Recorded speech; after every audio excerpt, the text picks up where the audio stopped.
Hey guys, you are listening to We Got Something to Say. I'm your co host, Jay. This is Jameson.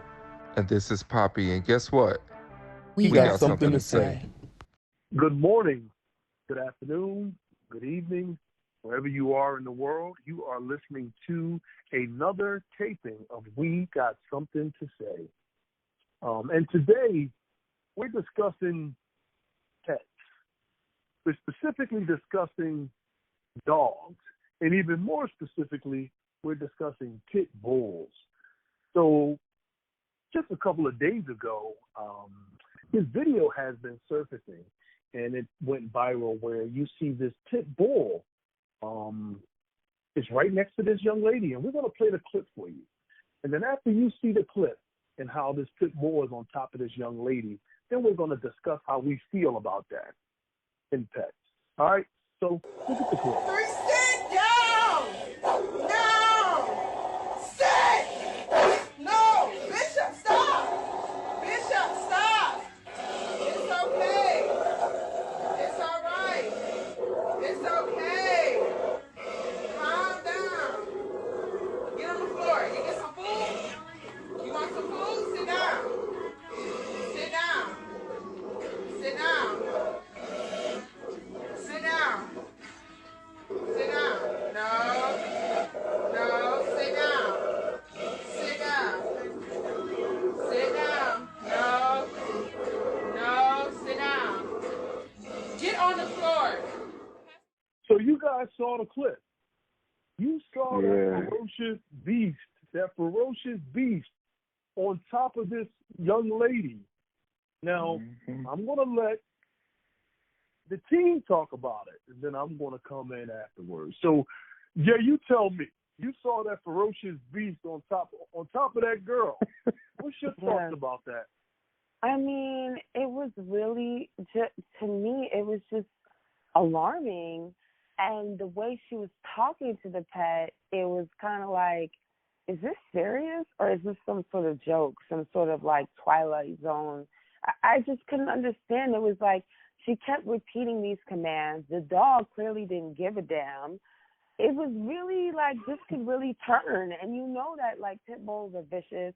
I know back in the day when I was growing up, you know, we heard stories of like pit bulls mauling, you know, children, people, etc. And just like you can hear, I was like, is there a sound effect on this, or is this dog really growling like this in her face?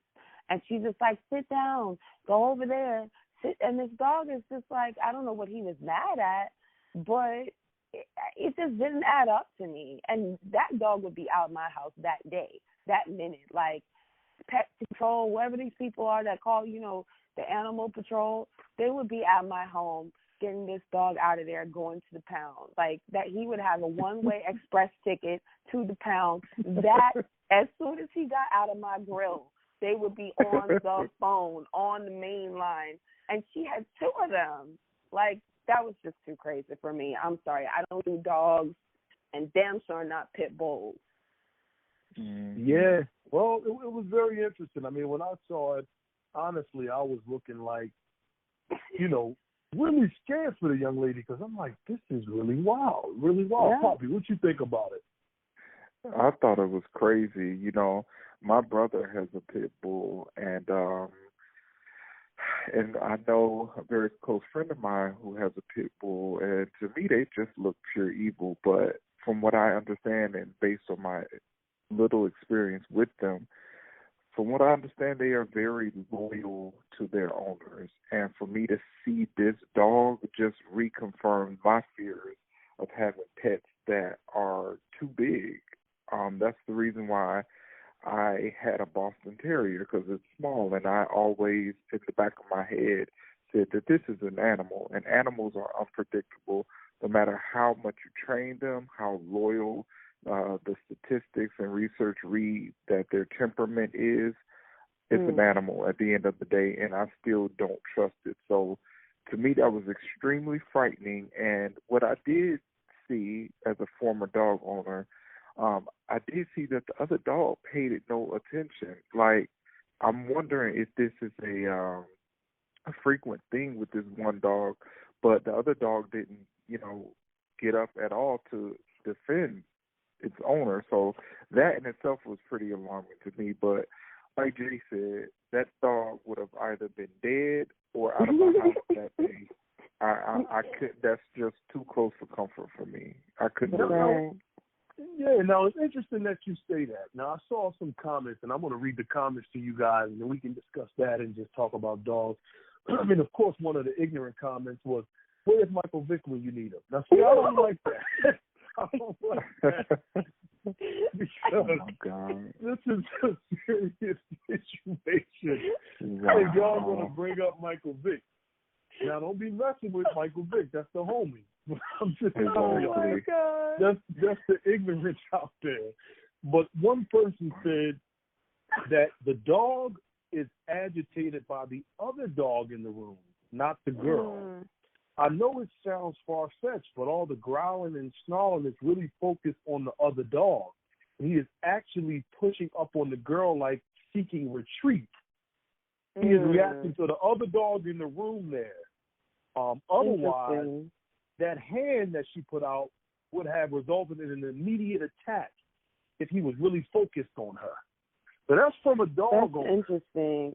Very interesting. That is interesting because I didn't think it was directed to the other dog, but I was wondering, like, why wasn't the dog attacking?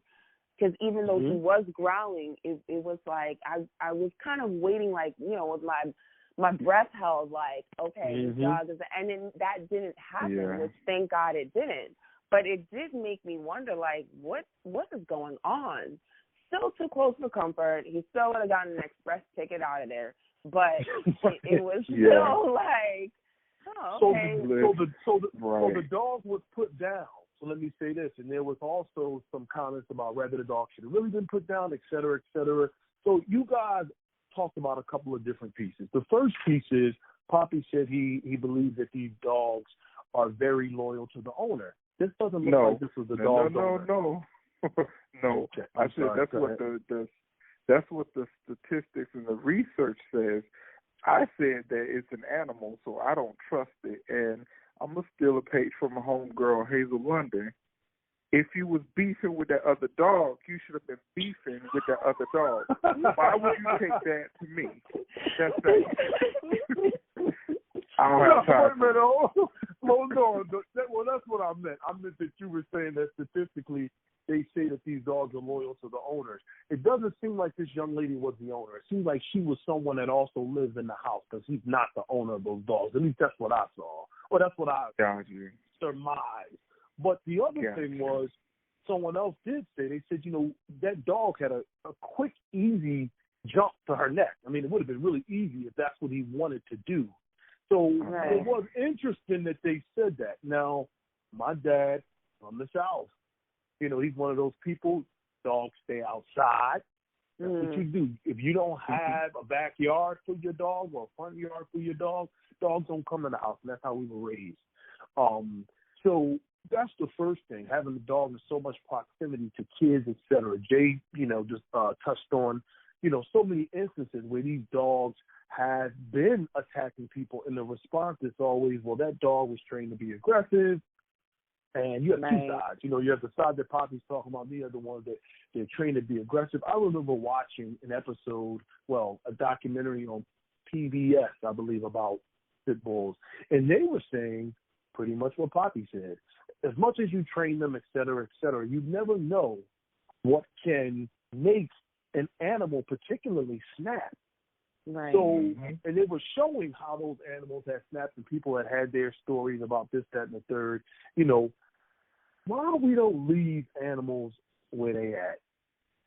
Like, why can't animals be where they're at? You know, and what's so interesting to me is you had a lot of people defending this dog. Oh, it shouldn't have been put down, and this, that, and the third. And I have a couple of things that I wanted to say about this. The first thing is, I see so many people defending the dog almost more than you're defending the sanctity and the protection of the human. Come on now, talk about it. That has always been an issue for me, you know, because the dog is instinctual. You know what I mean? The dog can hear commands and this, that, and the third, but there's no call and response. You can't talk to that dog and say, well, why are you gnawing at me like that? And the dog says, because I want this bitch to get out my plate. You better go get her. Right. Like, you don't have that conversation going on. And, so I have an issue with that, and I take a lot of issue with that, and I see that a lot of people are, coddling this dog and making all these excuses for this dog. That could have been that young lady's life, whether the dog was doing it just by mistake or not by mistake or really wanted her to do this. Who got time to sit there and psychoanalyze the damn dog?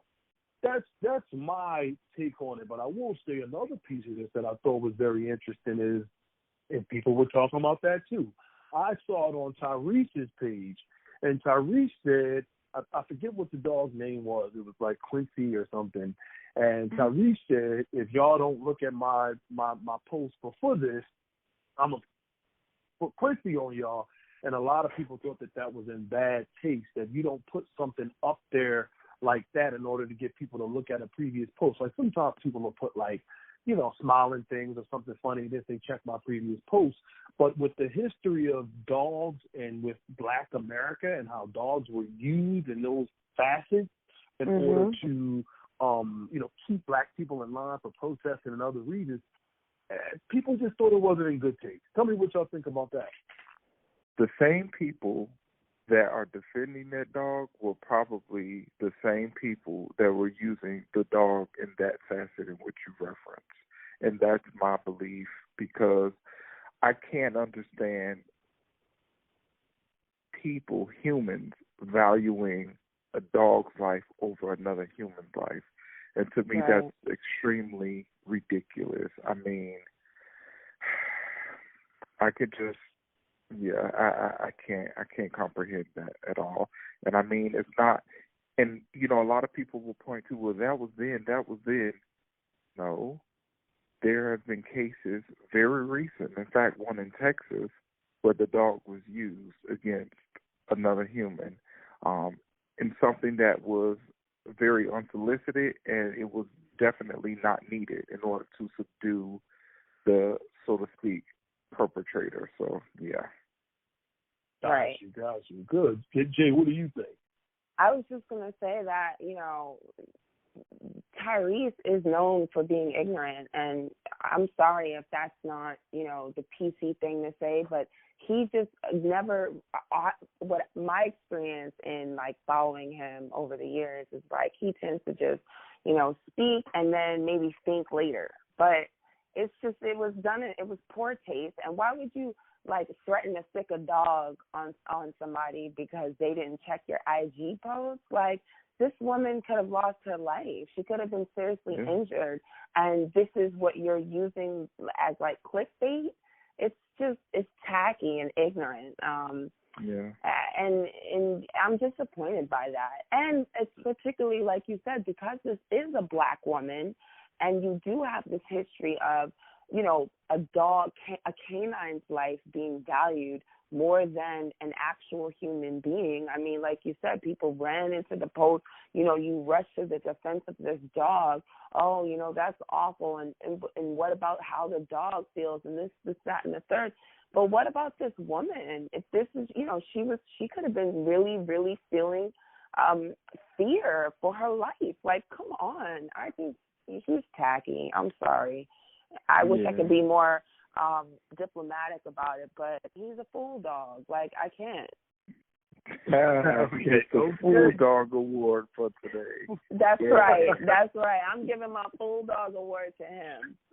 Tyrese gets the Fool Dog Award of the day. And we're going to end on that note. So you guys, listen, protect your dogs, protect your family. As much as you can, try to keep them separate. And if you're going to train dogs, make sure you train them around a lot of the people that they're going to potentially see to avoid things of this sort. And if you feel like you may not, do not be in the position where you feel like, well, no, I can walk them or you can leave. If you don't feel like you have true and complete control over your animals or even your friends and family who are around them, do yourself and do them a favor and do the pet a favor. And kind of separate that. So with that said, you are listening to another taping of We got something to say. We'll see you guys later.